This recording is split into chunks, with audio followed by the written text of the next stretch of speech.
নাও দেখে নাও ভারতের প্রথম 40 বছর বয়সী জেনজি,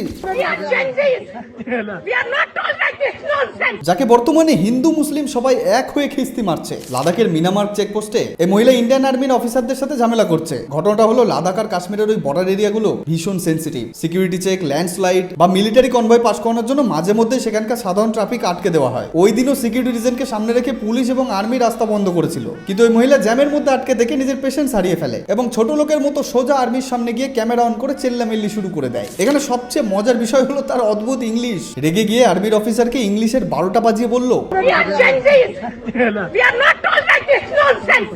আরে কাকিমা, ওটা উই আর নট টলারেট নয়, উই উইল নট টলারেট বা উই ডু নট টলারেট হয়। মানে এখন আমাদের সমাজে এই একটা বিষয় আমি দেখেছি, মানে ঝগড়া হবে, নিজের ইগোকে মানে একবারে ওপরে তুলে দিয়ে ইংরেজিতে কথা বলে শুরু করে। আরে ভাই, পারো না যখন বাংলা হিন্দিতে কথা বলো না। আর একদম নিজেকে জেনজি বলবে না, আমাদের জেনজিদের লজ্জা করে। তারপর সে সবচেয়ে সস্তা ডায়লগটা মারলো, আমাদের ট্যাক্সের টাকায় আর্মিরা স্যালারি পায়।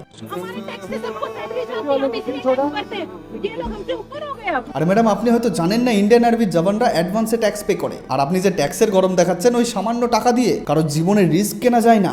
আর্মির জওয়ানরা ওখানে -ডিগ্রি ঠান্ডায় দিনরাত দাঁড়িয়ে বর্ডার পাহারা দেয় বলেই তুমি লাদাখে গিয়ে শান্তিতে রিলস বানাতে পারছো। ইন্ডিয়ান আর্মি ওখানে ডিউটি করছে আমাদের সেফটির জন্য, নিজের পার্সোনাল কোনো কাজের জন্য নয়। এবং আমাদের পুরো ভারতীয়দের তাদেরকে রেসপেক্ট করা উচিত। আর সোজা হিসাব, ইন্ডিয়াকে রেসপেক্ট করো, ইন্ডিয়ান আর্মিকে সম্মান দাও, আর না পারলে দেশ থেকে বেরিয়ে যাও।